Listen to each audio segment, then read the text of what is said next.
Haunted Houses of Oregon.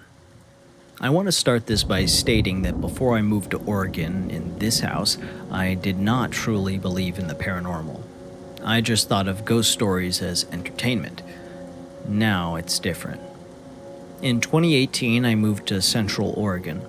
I moved into the attic of a house that was built around 1840. I was a broke college student and there was a great deal on rent. The other girls who lived in the house warned me that strange things happened, but I brushed it off. In the beginning, it was small things like the second-story balcony door being wide open in mornings, but still deadbolt locked. Chairs from the first floor appearing on the second floor. I just thought it was all roommates fucking with each other. Then comes Thanksgiving.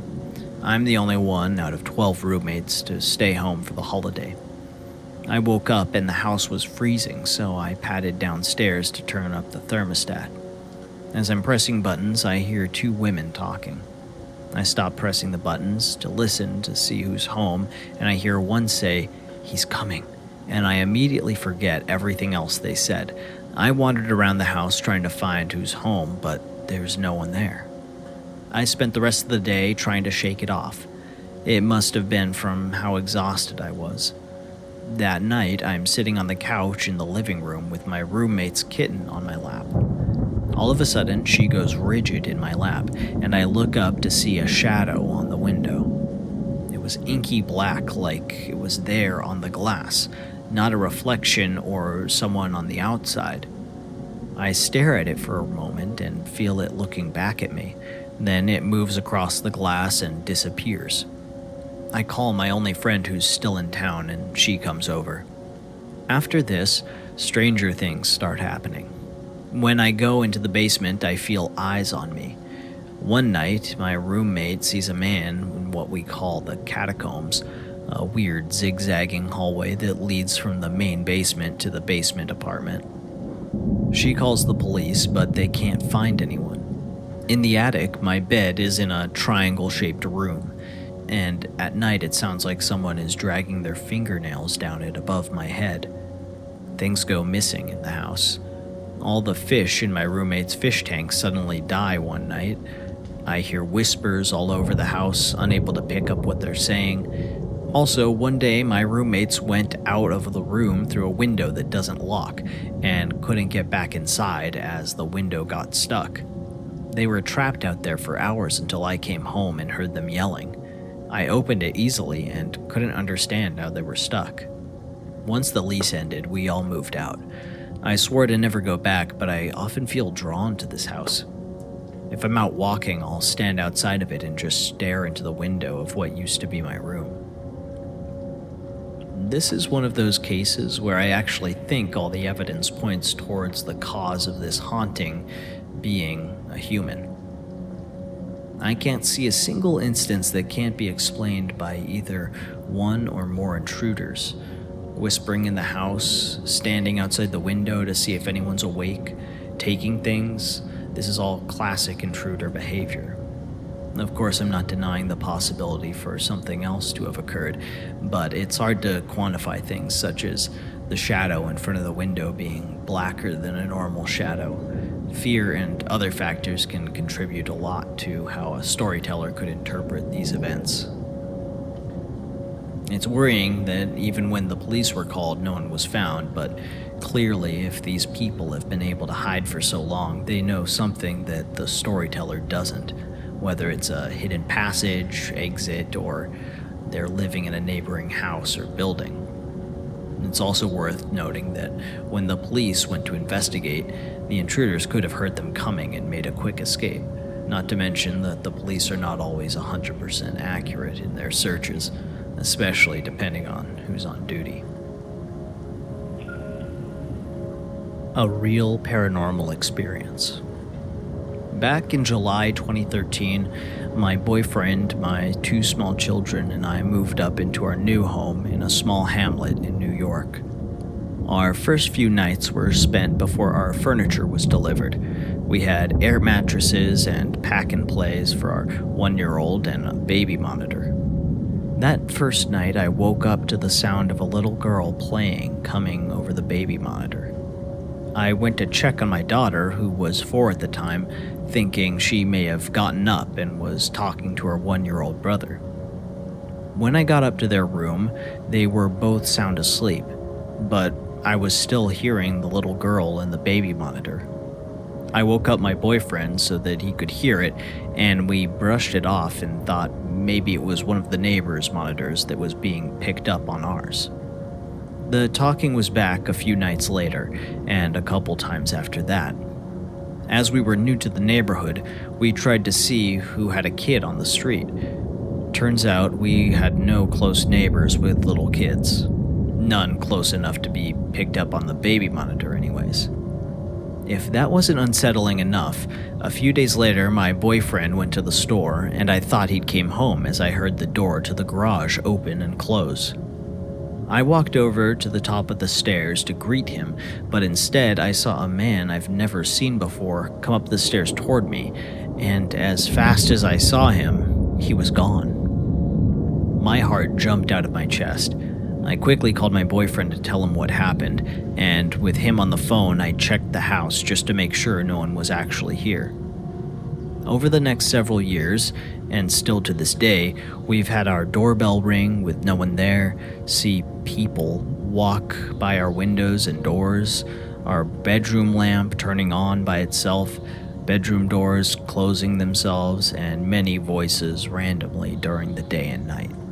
Fast forward a few weeks and my friend Ellie came to visit. I told her about the girl's voice that we've been hearing and the man that I saw. We decided to get out an SB7 and record to see if we could get any spirit activity. To our surprise, we did get some responses, one of them being the name George, which we ended up getting several times after this. For a few years, anytime we heard something strange, we would just say, "Hi, George," and brush it off. So, June 2017, my now husband was taking one of our kids to the doctor while I waited with my 1-year-old for our other kids to get off the bus. Somehow, when I closed the door, 1-year-old in my arms, our door locked. It was a deadbolt lock, so I'm not sure how that happened without someone being inside, but I believe it happened for a reason. I left my phone inside, so I had no way of calling my husband to bring me the key. After the kids got off the bus, we walked up to the neighbor's house to use their phone. While we waited for my husband to get back, we sat around chatting with the elderly neighbors as the kids enjoyed some ice cream that they gave them. When my husband finally got back, he came up and joined the conversation we were having. Then, out of the blue, our neighbor brought up that in the 70s, a man that lived a few houses down had fallen from his roof and died. Something told me that this was George, but I didn't say anything at the time because not everyone believes in ghosts and I didn't want them to think we were crazy. When I got home, I looked up the address to see previous owners, and sure enough, there was a George. So I put his name in the search and it was him. The article said he died after falling from scaffolding while doing roof repairs. It was such a good feeling knowing that I had some validation. I still have no real answer as to why he's hanging around and who the little girl is or was, along with the other voices that we've been hearing. As others will point out, I think the most striking piece of evidence here is the sighting of the man, George himself. Other things can possibly be explained, and of course with fatigue or peripheral vision you can hallucinate things, but I'm sure there's something to this story and some combination of experiences in this house. Personally, I'm not totally convinced of the touted power of the SB7, but I have not done the in-depth research on the topic. Let's go through the logical first. In 2013, many baby monitors used analog radio frequencies, which were prone to picking up signals from other devices such as cordless phones, walkie-talkies, or other baby monitors. While you confirm no nearby neighbors had young children, it's possible for the signal to come farther away under certain atmospheric conditions. The monitor might have picked up the neighbor's TV, radio, or a toy that mimicked a voice. Houses can produce unexpected noises that might sound like voices when amplified through a sensitive device like a monitor. Your brain, primed by the context of a new home and the expectation of hearing your children, might have interpreted these as a girl's voice. I think it being some creaking wood is a little bit of a stretch. You describe years of doorbells ringing with no one there, shadows passing by windows, lamps turning off, doors closing, and random voices. Poorly wired doorbells can trigger randomly due to electrical surges, moisture, or interference from other devices. If your doorbell was wireless, it could pick up signals from other systems. Shadows passing by windows could be caused by passing cars, tree branches, or animals reflecting light. Your peripheral vision might interpret these as human figures. Lamps turning off could result from loose bulbs or faulty wiring, and a sensitive switch might respond to vibrations like footsteps. My god, this guy has an answer for everything. Moving on, George is a common name, increasing the odds of hearing it by chance. After hearing George, you might have subconsciously sought confirmation by researching local deaths and then latching onto a matching name. Alright, I don't think we need to hear any more of this. This was Dante Calvino. Let me know what you thought of the format for these stories, or if you have one of your own to tell. If you enjoyed this video, subscribe for more mystery every week.